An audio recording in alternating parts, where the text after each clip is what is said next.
ನಮಸ್ಕಾರ. Info with Swati ಚಾನಲ್ಗೆ ಆತ್ಮೀಯವಾದ ಸ್ವಾಗತ. ಗೃಹಲಕ್ಷ್ಮಿ ಬಗ್ಗೆ ಕೆಲವೊಂದಷ್ಟು ಅಪ್ಡೇಟ್ಸ್ಗಳು ಬಂದಿದೆ, ಲೇಟೆಸ್ಟ್ ಅಪ್ಡೇಟ್ಸ್ಗಳು. ಇದ್ರ ಬಗ್ಗೆ ಮಾತಾಡ್ತಾ ಹೋಗ್ಬಿಡೋಣ. ಅಂಡ್ ಗೃಹಲಕ್ಷ್ಮಿ ಅರ್ಜಿ ಬಗ್ಗೆ ಯಾರೋ ನನಗೆ ವಿಡಿಯೋನ ಮಾಡಿ ಅಂತ ಹೇಳಿದೆ, ಅದ್ರ ಬಗ್ಗೆ ತಿಳಿಸ್ಕೊಡ್ತೀನಿ ನಿಮ್ಗೆ. ಬಹಳಷ್ಟು ಡೌಟ್ಗಳ ಬಗ್ಗೆ ಕೇಳ್ತಾ ಇದ್ರೆ ಎಲ್ಲದ್ರ ಬಗ್ಗೆ ವಿಡಿಯೋದಲ್ಲಿ ಮಾತಾಡ್ತಾ ಹೋಗೋಣ. ಚಾನಲ್ ಸಬ್ಸ್ಕ್ರೈಬ್ ಮಾಡ್ಕೊಂಡು ವಿಡಿಯೋನ ಕಂಟಿನ್ಯೂಸ್ ಆಗಿ ಸ್ಕಿಪ್ ಮಾಡ್ದಿರೋ ಹಾಗೆ ವಾಚ್ ಮಾಡಿ. ಕೆಲವೊಂದಷ್ಟು ಗಾಸಿಪ್ಗಳು ಸಮೇತ ಆಗ್ತದವೆ ಸೋಷಿಯಲ್ ಮೀಡಿಯಾದಲ್ಲಿ. ಗೃಹಲಕ್ಷ್ಮಿ ಹಣ ನಿಂತೋಗುತ್ತಂತೆ, ಗೃಹಲಕ್ಷ್ಮಿ ಹಣ ಇನ್ ಮುಂದೆ ಬರೋದಿಲ್ವಂತೆ ಅಂತ ಕೆಲವೊಂದಷ್ಟು ಮಾತುಗಳು ಸಮೇತ ಕೇಳ್ತಾ ಬರ್ತಾ ಇದಾವೆ. ಸೊ ಗೃಹಲಕ್ಷ್ಮಿ ಹಣ ನಿಂತೋಗುತ್ತಾ? ಯಾರು ಈ ತರ ಒಂದು ನ್ಯೂಸ್ ಗಳನ್ನ ಕ್ರಿಯೇಟ್ ಮಾಡ್ತಾ ಇದಾರೆ ಅಂತ ಕೇಳಿದ್ರೆ, ವಿಪಕ್ಷದವರು ಅಫ್ಕೋರ್ಸ್ ಇವಾಗ ಹಣ ಬಂದಿಲ್ಲ ಅಂತ ಹೇಳಿದ್ರೆ ಅವ್ರ ಏನ್ ಮಾಡ್ತಾರೆ, ಇವ್ರ ಕಾಲ ಎಳಿಯಕ್ ಅವ್ರು ಮಾತಾಡ್ತಾರೆ, ಅವ್ರ ಕಾಲ ಎಳಿಯಕ್ ಇವ್ರು ಮಾತಾಡ್ತಾರೆ. ಈ ಗೃಹಲಕ್ಷ್ಮಿ ಹಣ ಇನ್ನ 2 ತಿಂಗಳದ್ ಕೊಟ್ಟಿಲ್ಲ, ಇನ್ನು ಹಳೇದ್ 2 ತಿಂಗಳದ್ದು ಬಾಕಿ ಹಣ ಕೊಟ್ಟಿಲ್ಲ, ನಾವ್ ಇದ್ರ ಬಗ್ಗೆ ಹೋರಾಟನ ಮಾಡ್ತೀವಿ, ಮಹಿಳೆಯರನ್ನ ಕರ್ಕೊಂಡ್ಬಂದು ರೋಡಲ್ಲಿ ಕೂರ್ಸ್ಕೊಂಡು ಹೋರಾಟನ ಮಾಡ್ತೀವಿ ಅಂತ ಎಲ್ಲ ಸ್ಟೇಟ್ಮೆಂಟ್ ಗಳನ್ನ ಕೊಡ್ತಾ ಇದಾರೆ. ಕರೆಕ್ಟ್, ಮಾಡಿ, ಯಾರು ಬೇಡ ಅಂತ ಅನ್ನಲ್ಲ. ಗೃಹಲಕ್ಷ್ಮಿ ಹಣ ಕ್ಯಾನ್ಸಲ್ ಆಗಿದೆ ಅಂತ ಏನೋ ಸ್ವತಃ ಲಕ್ಷ್ಮೀ ಹೆಬ್ಬಾಳ್ಕರ್ ಮೇಡಮ್ ಅವರು, ಇಲ್ಲಾಂದ್ರೆ ಸಿಎಂ ಅವರು, ಇಲ್ಲಾಂದ್ರೆ ಡಿ ಕೆ ಶಿ ಅವರು ಯಾರಾದ್ರೂ ಅಫಿಷಿಯಲ್ ಆಗಿ ಸ್ಟೇಟ್ಮೆಂಟ್ ಗಳನ್ನ ಕೊಟ್ಟಿದಾರಾ? ಕೊಟ್ಟಿಲ್ಲ ತಾನೆ. ತಲೆ ಕೆಡ್ಸ್ಕೊಳಕ್ ಹೋಗ್ಬಿಡಿ. ಸರ್ಕಾರ ಏನ್ ಹೇಳಿದೆ ಅಂದ್ರೆ, ನಾವಿರೋವರೆಗೂ ಈ ಗೃಹಲಕ್ಷ್ಮಿ ಹಣ ಏನಿದೆ ಅದನ್ನ ಕೊಡ್ತೀವಿ, ಯಾವ್ದೇ ಕಾರಣಕ್ಕೂ ಕ್ಯಾನ್ಸಲೇಷನ್ ಆಗೋದಕ್ಕೆ ನಾವು ಬಿಡೋದಿಲ್ಲ ಅಂಡ್ ಮಾಡೋದು ಇಲ್ಲ ಅಂತ ಅವನು ಕ್ಲಿಯರ್ ಆಗಿ ತುಂಬಾ ವರ್ಷದ ಹಿಂದೆನೆ ಈ ವಿಚಾರವಾಗಿ ಹೇಳಿದ್ದಾರೆ. ಕ್ಯಾನ್ಸಲ್ ಆಗ್ಬೇಕು ಅಂತ ಇದ್ದಿದ್ರೆ ಇಷ್ಟೊತ್ತಾಗ್ಲೇ ಕ್ಯಾನ್ಸಲ್ ಆಗ್ಬಿಟ್ಟಿರೋದು. ಇಷ್ಟೊಂದು ದಿನ ಟೈಮ್ ತಗೊಳ್ಳುವಂತ ಅವಶ್ಯಕತೆನೇ ಇರಲಿಲ್ಲ, ಇಷ್ಟು ವರ್ಷ ಕೊಟ್ಬಿಟ್ಟು ನಿಮ್ಗೆ. ಸೊ ಅದೆಲ್ಲ ಸುಮ್ನೆ ಫೇಕ್ ನ್ಯೂಸ್ ಗಳು, ಅದ್ರ ಬಗ್ಗೆ ತಲೆ ಕೆಡ್ಸ್ಕೊಳಕ್ ಹೋಗ್ಬೇಡಿ. ಗೃಹಲಕ್ಷ್ಮಿ ಹಣ ಅಫಿಷಿಯಲ್ ಆಗಿ ಯಾವ್ದೇ ರಾಜಕಾರಣಿ ವ್ಯಕ್ತಿಗಳು, ಸ್ಪೆಷಲಿ ಕಾಂಗ್ರೆಸ್ ಇಂದ ಯಾರಾದ್ರೂ ಸ್ಟೇಟ್ಮೆಂಟ್ ನ ಕೊಡೋವರೆಗೂ ಇದು ಊಹಾಪೋಹಗಳು, ಕಿವಿ ಕೊಡಕ್ ಹೋಗ್ಬೇಡಿ. ಅಮೌಂಟ್ ಕೊಡ್ತಾರೆ, ಅದ್ರ ಬಗ್ಗೆ ತಲೆ ಕೆಡ್ಸ್ಕೋಬೇಡಿ. ಅಂಡ್ ಇನ್ನೊಂದು ವಿಚಾರ, ಗೃಹಲಕ್ಷ್ಮಿ ಅರ್ಜಿ ಬಗ್ಗೆ ತಿಳಿಸಿ ಅಂತ ಹೇಳಿದೀರಾ. ಗೃಹಲಕ್ಷ್ಮಿ ಶುರುವಾದಾಗಿಂದನೂ ನಿಮಗೆ ಗೃಹಲಕ್ಷ್ಮಿಗೆ ಅರ್ಜಿ ಸಲ್ಲಿಸೋದಕ್ಕೆ ಯಾವುದೇ ರೀತಿಯಾಗಿರಂತ ಕೊನೆ ದಿನಾಂಕನ ಗೌರ್ಮೆಂಟ್ ಅನೌನ್ಸ್ ಮಾಡಿಲ್ಲ. ನೀವು ಎನಿ ಟೈಮ್ ಇದಕ್ಕೆ ಅರ್ಜಿನ ಸಲ್ಲಿಸಬಹುದು. ನಿಮ್ಗೆ ಏನೇನ್ ಡಾಕ್ಯುಮೆಂಟ್ಸ್ ಬೇಕು ಅಂದ್ರೆ, ನಿಮ್ಮ ration card, Aadhaar card, PAN card, bank details, recent passport size photo, ಆದಾಯ ಪ್ರಮಾಣ ಪತ್ರ, ಜಾತಿ ಪ್ರಮಾಣ ಪತ್ರ, ಇಷ್ಟು ಇಂಪಾರ್ಟೆಂಟ್ ಆಗುತ್ತೆ. ಇದನ್ನ ತಗೊಂಡು ಹೋಗ್ಬಿಟ್ಟು ಬೆಂಗಳೂರು ಕರ್ನಾಟಕವನ್ನಲ್ಲಿ ಹೋದ್ರೆ, ಇಲ್ಲ ಅಂತ ಅಂದ್ರೆ ಸೇವಾ ಸಿಂಧುಗಳು, ವೆಬ್ಸೈಟ್, ಸೈಬರ್ ಸೆಂಟರ್ಗಳು ಎಲ್ಲಾ ಕಡೆನೂ ಹಾಕೊಡ್ತಾರೆ. ಏನೂ ತೊಂದರೆ ಇಲ್ಲ, ನಾವೇ ಹಾಕೋಬಹುದು. ಬಟ್ ಕೆಲವ್ರಿಗೆ ಗೊತ್ತಾಗಲ್ಲ ಅಂತ ಅಂದ್ರೆ ನೀವು ಸೀದಾ ಅಂಗಡಿಗೆ ಹೋಗೋದು ಬೆಸ್ಟ್. ಯಾಕಂದ್ರೆ ಅವ್ರಿಗೆ ಎಕ್ಸ್ಪೀರಿಯನ್ಸ್ ಇರುತ್ತೆ, ಫಟಾಫಟ್ ಅಂತ ಮಾಡ್ಕೊಟ್ಬಿಡ್ತಾರೆ. ವೆರಿಫಿಕೇಶನ್, ಫೋಟೋ ತೆಗಿಬೇಕು, ಅದನ್ನ ಇಷ್ಟೇ MB ಅಲ್ಲಿ ಅಪ್ಲೋಡ್ ಮಾಡ್ಬೇಕು, ಇದೆಲ್ಲ ರೂಲ್ಸ್ ಇರುತ್ತೆ. ಸೊ ನೀವು ಅಲ್ಲಿಗೆ ಹೋದ್ರೆ ನಿಮ್ಗೆ ಅನುಕೂಲ ಆಗುತ್ತೆ. ಯಾವುದೇ ರೀತಿಯಾಗಿರುವಂತ ಕೊನೆ ದಿನಾಂಕ ಇಲ್ಲ ಗೃಹಲಕ್ಷ್ಮಿ ಹಣಕ್ಕೆ. ನಿಮ್ಮ ಹತ್ರ ಕರೆಕ್ಟ್ ಆಗಿರುವಂತ ಡಾಕ್ಯುಮೆಂಟ್ಸ್ ಗಳು ಇದ್ದು, ನಿಮ್ಮ ಒಂದು ಆದಾಯ ಇಷ್ಟು ಒಳಗಡೆನೆ ಇದೆ ಅನ್ನೋ ತರ ನೀವು ಕರೆಕ್ಟ್ ಆಗಿ ಎಲ್ಲಾ ಡಾಕ್ಯುಮೆಂಟ್ಸ್ ಇಟ್ಕೊಂಡು ಹೋದ್ರೆ ನಿಮಗೆ ಖಂಡಿತವಾಗ್ಲೂನು ಗೃಹಲಕ್ಷ್ಮಿ ಹಣ ಬರುತ್ತೆ. ಇದ್ರ ಜೊತೆಗೆ APL ಕಾರ್ಡ್ ಇರೋರು ಗೃಹಲಕ್ಷ್ಮಿ ಹಣಕ್ಕೆ ಅರ್ಜಿನ ಸಲ್ಲಿಸಬಹುದು.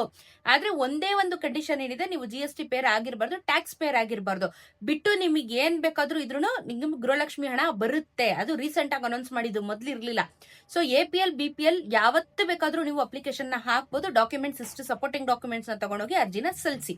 ಇನ್ನು ಮೂರನೇ ವಿಚಾರ, 25-26ನೇ ಕಂತಿನ ಹಣ ಯಾವಾಗ ಜಮಾ ಆಗುತ್ತೆ ಅಥವಾ ಯಾವತ್ತು ರಿಲೀಸ್ ಮಾಡ್ತಾರೆ ಅಂತ ಲಕ್ಷ್ಮೀ ಹೆಬ್ಬಾಳ್ಕರ್ ಮೇಡಮ್ ಅವರು ಕಳೆದ ವಾರನೇ ಹೇಳಿದ್ರು. ನಾವು ಇದನ್ನ ಆಲ್ರೆಡಿ ಫೈನಾನ್ಷಿಯಲ್ ಡಿಪಾರ್ಟ್ಮೆಂಟ್ಗೆ ಕಳಿಸಿದೀವಿ, ಅತಿ ಶೀಘ್ರದಲ್ಲಿ ಅವರು ನಮ್ಗೆ ಒಂದು ರೆಸ್ಪಾನ್ಸ್ ನ ಕೊಡ್ತಾರೆ, ಅದಾಗಿದ ತಕ್ಷಣ ಹಣನ ರಿಲೀಸ್ ಮಾಡ್ತೀವಿ ಅಂತ ಹೇಳಿ. ಇನ್ನೇನು ಜಾನ್ವರಿ ಎಂಡ್ ಕೂಡ ಆಗ್ತಾ ಇದೆ, ಫೆಬ್ರವರಿಗೆ ಇನ್ನೇನು ಸ್ವಲ್ಪ ದಿನದಲ್ಲಿ ನಾವು ಹತ್ರ ಬಂದ್ಬಿಡ್ತೀವಿ. ಈ ಫೆಬ್ರವರಿಯಿಂದ ಫೆಬ್ರವರಿ ಕಂಪೇರ್ ಮಾಡಿದ್ರೆ ಆಲ್ರೆಡಿ 1 ವರ್ಷ ಆಯ್ತು. 2 ತಿಂಗಳ ಹಣ ಮಧ್ಯದಲ್ಲಿ ಕಟ್ ಡೌನ್ ಆಗಿರೋದು. ನಮಗೆ ಕೊಡ್ತೀವಿ ಹಣನ, ನಾವೇನು ಮಾಡಿಲ್ಲ, ನಾವ್ ಎತ್ತಿಟ್ಟಿದೀವಿ, ಹಾಗೆ ಹೀಗೆ ಅಂತ ಅಂತಾರೆ. ಇನ್ನೊಂದ್ಸತಿ ಫೈನಾನ್ಸ್ ಡಿಪಾರ್ಟ್ಮೆಂಟ್ ನಾವು ಆಗ್ಲೇ ಫೈಲ್ ಪುಟ್ ಅಪ್ ಮಾಡಿದೀವಿ, ಫೈನಾನ್ಸ್ ಅವರು ಏನು ರಿಲೀಸ್ ಮಾಡಿದ ತಕ್ಷಣ ನಿಮ್ಮ ಖಾತೆಗಳಿಗೆ ಹಾಕ್ತಿವಿ ಅಂತ ಮತ್ತೊಂದು ಸ್ಟೇಟ್ಮೆಂಟ್ ಗಳನ್ನ ಕೊಡ್ತಾರೆ. ಸೊ ಇವರಲ್ಲೇ ಒಂದಷ್ಟು ಗೊಂದಲಗಳಿದಾವೆ. ಲಾಸ್ಟ್ ವೀಕ್ ನೋಡಿದ್ರೆ 25th ಮೇಲೆ ನಮ್ಗೆ ಗೃಹಲಕ್ಷ್ಮಿದು ಅಮೌಂಟ್ ಜಮಾ ಆಗುತ್ತೆ ಅಂತ ಹೇಳಿದ್ರು. ಬಟ್ ನನ್ನ ಪ್ರಕಾರ ಈ ತಿಂಗಳಂತೂ ನಿಮ್ಗೆ 25 ಮತ್ತೆ 26ನೇ ಕಂತಿನ ಹಣ ಜಮಾ ಆಗೋದು ಪಕ್ಕಾ ಡೌಟ್ ಇದೆ. ಬಿಕಾಸ್ ಹೇಳಿ 1 ವಾರ ಆಯ್ತು. 1 ವಾರ ಆದ್ಮೇಲೆ ಗೌರ್ಮೆಂಟ್ ಇಂದ ಯಾವುದೇ ರೀತಿಯಾಗಿರುವಂತ ಸ್ಟೇಟ್ಮೆಂಟ್ ಗಳು ಬರ್ತಾ ಇಲ್ಲ. ಎಲ್ಲಾದ್ರೂ ಸ್ಟೇಟ್ಮೆಂಟ್ ಗಳು ಬಂದ್ರೆ ಹೌದಪ್ಪ ಏನೋ ಪ್ರೊಸೀಡ್ ಮಾಡ್ತಾ ಇದಾರೆ ಅಥವಾ ಯಾವ್ದೋ ಒಂದು ಹಂತದಲ್ಲಿ ಇದಾರೆ ಅಂತ ಹೇಳಿ ಎಲ್ಲರಿಗೂ ಒಂದು ಕ್ಲಾರಿಟಿ ಸಿಗುತ್ತೆ. ಇವ್ರು ಅದನ್ನು ಕೊಡ್ತಾ ಇಲ್ಲ, ಅದನ್ನು ಹೇಳ್ತಾ ಇಲ್ಲ ಅಲ್ವಾ. ಹಾಗಾಗಿ ಒಂದಷ್ಟು ಸಮಸ್ಯೆಗಳು ಕ್ರಿಯೇಟ್ ಆಗ್ತಾ ಇರುವಂತದ್ದು. ಸೊ ಈ ತಿಂಗಳು ಎಕ್ಸ್ಪೆಕ್ಟೇಷನ್ ಮಾಡ್ತಾ ಇರೋರು ಮರ್ತು ಬಿಡಿ. ಬಿಕಾಸ್ ನನ್ನ ಪ್ರಕಾರ ಬರೋದಿಲ್ಲ. ನಿಮ್ಗೇನಿದ್ರು ನೆಕ್ಸ್ಟ್ ಮಂತ್ ಅಲ್ಲಿ ನಿಮ್ಗೆ ಈ ಒಂದು 25-26ನೇ ಕಂತಿನ ಹಣ ಜಮಾ ಆಗೋ ಚಾನ್ಸಸ್ ಇದೆ. ಬಿಕಾಸ್ ಯಾವ ಜಿಲ್ಲೆಗೂ ಇನ್ನ ಬಂದಿಲ್ಲ, ಅಮೌಂಟ್ ರಿಲೀಸ್ ಆಗಿಲ್ಲ. ಅದಕ್ಕೆ ನೀವು ಕಮೆಂಟ್ ಅಲ್ಲಿ ಎವ್ರಿ ಟೈಮ್ 25ನೇ ಕಂತಿನ ಹಣ ಬಂದಿಲ್ಲ, 25ನೇ ಕಂತಿನ ಹಣ ಬಂದಿಲ್ಲ ಅಂತ ಕಮೆಂಟ್ ಹಾಕ್ತಾ ಇದೀರಾ. ನಿಮ್ಮ ತೊಂದರೆಗಳು, ನಿಮ್ಮ ಕಮಿಟ್ಮೆಂಟ್ಗಳು ಅರ್ಥ ಆಗುತ್ತೆ, ಬಟ್ ಅದು ಗೌರ್ಮೆಂಟಿಗೆ ಅರ್ಥ ಆಗ್ತಾ ಇಲ್ಲ ಅನ್ನೋದು ಇವಾಗ ಪ್ರಾಬ್ಲಮ್ ಆಗಿರೋದು. ಸೊ ಈ ತಿಂಗಳು ಬರಲ್ಲ, ಕಮಿಟ್ಮೆಂಟ್ ಗಳನ್ನ ಮಾಡ್ಕೊಳಕ್ ಹೋಗ್ಬೇಡಿ. ಮುಂದಿನ ತಿಂಗಳು ಬಂದ್ರೂನು 15ನೇ ತಾರೀಕಿನ ಮೇಲೆ ಆಗ್ಬೋದು ಹೊರತು ಫಸ್ಟ್ ವೀಕ್ ಎಲ್ಲ ಕೊಟ್ಬಿಡ್ತೀವಿ ಅಂತ ಎಲ್ಲ ಹೇಳ್ತಾರಲ್ಲ, ಅದೆಲ್ಲ ನಿಜವಾಗ್ಲೂ ಬರಲ್ಲ, ತಲೆ ಕೆಡ್ಸ್ಕೊಳಕ್ ಹೋಗ್ಬೇಡಿ. ಸೊ ಸದ್ಯಕ್ಕಂತೂ ಗೃಹಲಕ್ಷ್ಮಿದು ಅಫಿಷಿಯಲ್ ಆಗಿ ಯಾವ್ದೇ ಕಾಂಗ್ರೆಸ್ಸಿನ ಪೊಲಿಟಿಕ್ಸ್ ಆಗಿರ್ಬೋದು ಅಥವಾ ಇದಕ್ಕೆ ಸಂಬಂಧಪಟ್ಟಿರುವಂತವ್ರಾಗಿರ್ಬೋದು ಯಾವುದೇ ರೀತಿಯಾಗಿರಂತ ಗೃಹಲಕ್ಷ್ಮಿ ಬಗ್ಗೆ ಸದ್ಯಕ್ಕಂತೂ ಅಪ್ಡೇಟ್ಸ್ ಗಳನ್ನ ಕೊಡ್ತಾ ಇಲ್ಲ. ಸೊ ಅಪ್ಡೇಟ್ಸ್ ಬಂದಾಗ ಖಂಡಿತ ನಾನು ತಿಳಿಸ್ಕೊಡ್ತೀನಿ. ರಿಲ್ಯಾಕ್ಸ್ ಆಗಿರಿ. ನಿಮ್ಗೇನು ಇವಾಗ ಕೆಲವೊಂದಷ್ಟು ಯೋಜನೆಗಳಿಗೆ ಅಪ್ಲಿಕೇಶನ್ಸ್ ಗಳು ಶುರುವಾಗಿದೆ, ಅದನ್ನ ಹಾಕ್ತಾ ಹೋಗಿ. ಫ್ರೀ ಆಗಿ ಮನೆಗಳನ್ನ ಕೊಡ್ತಾ ಇದ್ದಾರೆ, ಅದಕ್ಕೆ ಅಪ್ಲಿಕೇಶನ್ಸ್ ಹಾಕ್ತಾ ಹೋಗಿ.